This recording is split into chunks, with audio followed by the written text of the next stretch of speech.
여당 내 소신 발언에 대한 의견입니다. 민주당 내의 금태섭 의원 그리고 박용진 의원이 조국 전 장관의 책임을 언급을 하면서 진보 진영으로부터 굉장히 많은 비난을 받았습니다. 박용진 의원 같은 경우에는 뭐 얼굴을 맞대고는 아니지만 또 유시민 장관님하고 약간 설전이 조금 있었던 것으로 제가 기억을 하는데요. 또 이런 분위기에 사실은 진보 진영 전체에 좀 있다고 보여지는데 어떻게 평가하십니까? 라는 질문이 올라왔습니다. 답변해 주시죠. 사실 이런 질문은 민주당 당원한테 물어야 되는데 저는 당적이 없는 사람이어서 그냥 제3자로서 말씀드릴게요. 민주당 기울 부장이잖아. 제가요? 응. 제가 무슨 규율 부장입니까? 에이, 이번에 조국사 때 보니까 민주당 기울 부장이네. 그분들은 당의 의원들의 다수가 조국 수호를 하고 있는데 다른 목소리를 내면 쉬운 일은 아니죠. 근데 제가 아까 말씀드린 것처럼 이 조국 사태가 일으킨 공정성에 관한 논란은 두 차원이 있는데 싸움은 이 두 번째 차원. 그러니까 검찰 수사가 이게 정당한 거냐. 이거를 둘러싸고 싸움이 한참 벌어지고 있는데 첫 번째 차원 얘기를 계속 한 거거든요. 이거 옳은 얘기인데. 근데 요건 먹죠. 그 감수해야 돼요. 옳은 얘기 하면. 예, 그거 어쩔 수 없어요. 네, 알겠습니다. 지금 KBS 기자 야단치고 KBS 사장이 기자 문제를 삼으니까 기자들이 더 공유를 하는데 그건 대표님, 제가 야단을 치는 게 아니고 그런 저런 언론 보도에 대한 저의 생각을 말씀드린 거거든요. 그걸 야단 쳤다고 그러시면 제가 뭔데 야단을 쳐요? 아니 KBS 사장이 놀래가지고 잘릴까 싶어서 그 기자들 불러놓고 야단쳤잖아요. 그 양승동 사장님을 되게 무시하시고 폄훼하시는 거예요, 인격을. 홍 대표님 확 분방하게 말씀하시는 건 참 좋은데 이런 대목만큼은 약간 살짝만 좀 이렇게 해주시면. 네, 알겠습니다. 다 마사지를 해서 이야기해요. 그럼 좋을 것 같아요. 그게 잘 안 된다고. 그러니까 그것만 잘하시면 대통령 되신다니까. 아니 대통령 안 돼도 좋은데 그게 잘 안 돼. 그거 하셔야 돼요. 네, 사실 그게 홍준표 대표님의 매력이기도 합니다. 네. 살짝만 마사지하면 되죠. 네, 홍 대표님께 드리는 질문 드리겠습니다. 보수 통합의 대상에 유승민, 안철수 그리고 우리공화당이나 태극기 집회 세력도 통합의 대상인가요? 라는 질문이 올라와 있습니다.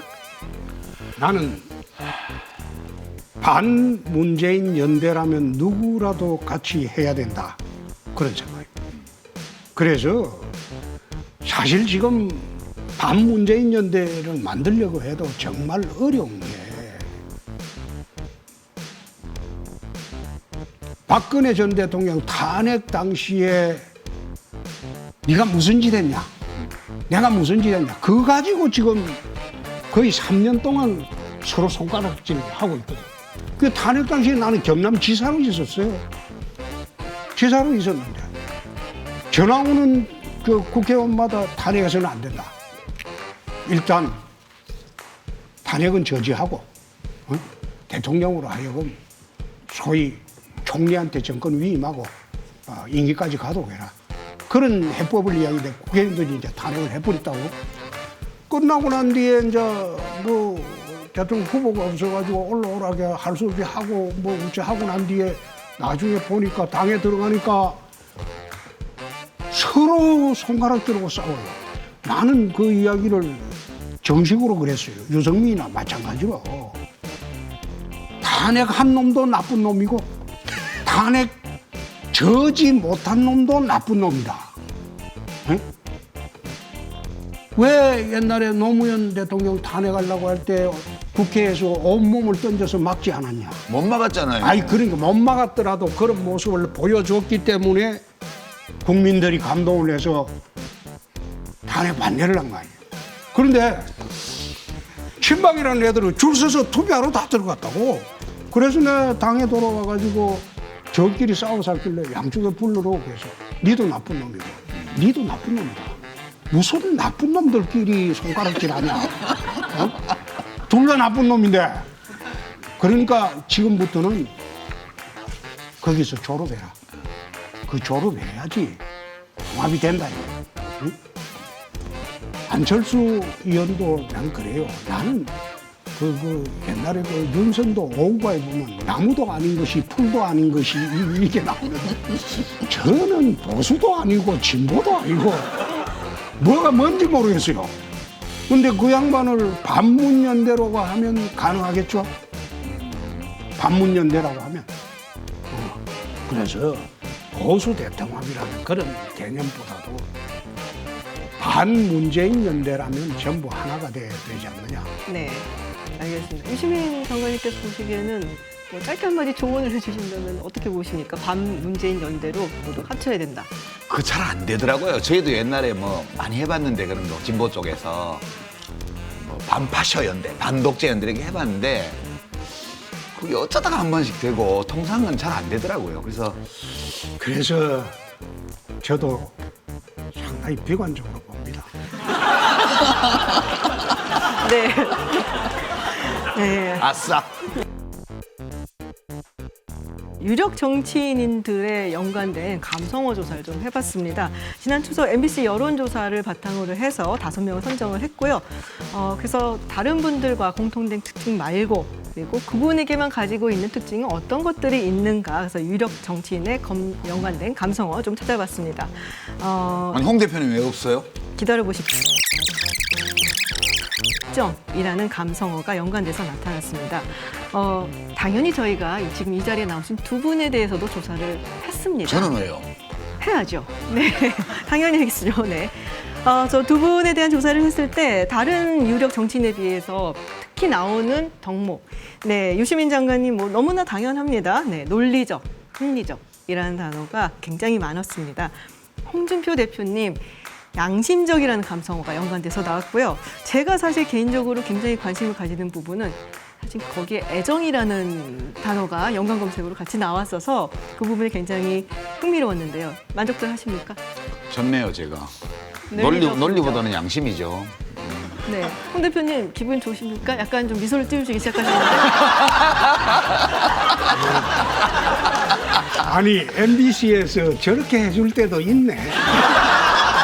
적대적인 언론사가 아니라니까요. 아니 적대적인 언론사지. 언론사에 대해서 그런 태도를 취하시면 안 되죠. 아니 그게 솔직하게 이야기해야지. 아니 MBC가 잘못하는 게 있으면 지적을 해야 아니, 되지만 언론사 자체를 적대적이라고 해버리면 아니 삶이 외로워진다니까요. 나는 유 장관처럼 속에 시커매면서 뭐 허옇게 그런 행세 나는 잘 못해 그거. 네, 네 양심적이고요. 네. 저는 애정이 굉장히 좋았습니다, 우리 교수님. 네. 저거는 아마 그것 때문에 그럴 거예요. 내가 자세히는 모르겠는데 내가 91년 3월부터 술집을 간 일이 없어요. 지금까지 28년. 어떤 술집을 말씀하시죠? 여자 나오는 술집. 그건 저는 그 전부터 가본 적이 없어요. 아이고. 내가 28년 전부터. 네, 홍준표 대표님 그래서 의문의 일패신데요. 아마 그것 네. 때문에 저런 게 나온 거 아닐까. 더 많은 것이 있을 거라고 저는 사실 네. 기대를 합니다. 네, 다른 이야기 좀 기분이 풀어지신 것 같아서 좀 다른 이야기를 좀 점수 넘어가도록 땄어요, 하겠습니다. MBC가. 네. MBC가 저럴 때도 있구나. 네, 진영 논리에 관해서 어떻게 보면 두 분도 굉장히 강화를 했고 또 악영을 끼친 것이 아니냐라는 물음이 있었습니다. 네, 유시민 장관님 먼저 좀 답변을 해주시겠습니까? 저는 진영 논리는 좋은 것도 나쁜 것도 아니라고 생각해요. 정치가 편을 갈라가지고 경쟁하는 건데 진영 논리가 없는 정치가 어디 있습니까? 저는 진영 논리를 펴지 말라 하는 얘기가 제일 좀 이상한 얘기라고 봐요. 진영 논리를 펴는데 좀 합리적으로 펴면 되죠. 그리고 진영 논리를 펴면서도 상대방의 진영 논리도 좀 인정을 해주고 필요할 땐 타협도 하고 이러면 되는 거지. 진영 논리 없애라 그러면 순수한 백지 같은 상태로 우리가 나가가지고 순수하게 토론한 다음에 순수하게 합의하고 이런 건 인간 세상이 아니거든요. 그래서 저는 진영 논리 자체는 좋은 것도 나쁜 것도 아니고 있을 수밖에 없는 건데 서로 인정하면서 일정 부분 타협할 수만 있다면 그러면 큰 문제가 없을 것이다. 네. 진영 논리를 막 비난하면서 정치인들을 흠계하는 칼럼니스트들을 저는 별로 안 좋아합니다. 네, 홍준표 대표님. 그러면 내 조국 사태에 그 유시민 장관께서 법원 야단치고 검찰 야단치고 KBS 야단치고 야당 야단치고 특히 또 동양대 총장한테 전화해서 어떻게 정언하는 게 합리적이다 그 이야기까지도 하고 그게 진영 논리입니까? 안 그러면 일반적인 상식입니까? 대표님 딴 건 다 치우고요. 네. 동양대 총장님하고 저하고 중에 누가 더 믿을 만한 사람 같아요? 나는 동양대 총장이 믿을 만하던데. 그분이 몇십 년 동안 자신의 학력을 다 속인 분인데 믿으실 수 있으세요?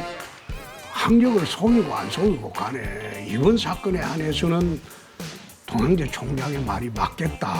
그런 생각이. 그러니까 그게 이제 진영 정서죠. 왜냐하면 유시민을 이제 골탕 먹이는 거니까 대표님은 좋아하시는 거예요. 나는 유장관이 골탕 먹는 걸 좋아하진 않아요. 아 그래요? 응? 아, 그렇구나. 그래서 내가 참 이번 사태를 겪으면서 유 장관을 좋아하니까 그리고 어떻게 보면 TK 후배잖아. 아, 뭐 또 그런 걸 따지세요? 지금 나이로 뭐 좀 눌러보겠다 그런 혹시 나이도 그렇고 사회 경력도 그렇고 내가 경력이 제가 어땠어요? 장관도 못 해보셔놓고. 나는 장관을 갖다가 18개 부처 장관을 지휘하던 사람을 해봤어요. 뭘요? 당대표. 뭘 지휘받아요 누구냐, 누가? 장관들이 나는 누가 했지. 당대표 지휘를 받아요? 아니 나는 했지. 그 장관을 안 해보셔갖고 몰라서 그러시는 거예요. 네, 그래서 홍 대표님께서 진영 논리였어요. 내가 진영론이라고 하는 거는 방금 이야기했듯이 상식의 근거를 두고 가능한 한 우리 진영에 유리하게 해석하는 거는 가능하나 네. 응? 상식과 전혀 동떨어진 최근에 유시민 장관의 조국 옹호 논리 이거는 나는 유 장관이 국민들한테 참 많이 손해를 봤다. 저요? 좌파 진영 전체에서는 이제 조국도 갚으렸고 안희정이 갚고 이재명이 갚고 지금 남아있는 사람 몇 사람 안 돼. 저는 옛날에 갔습니다. 아니 남아있는 사람 보니까 박원순 저는 그 순혈의 아이라서 저거는 아웃이고 그 다음에 이제 이낙연인데 나는 이낙연 그 총리는 페이스메이커로 보거든.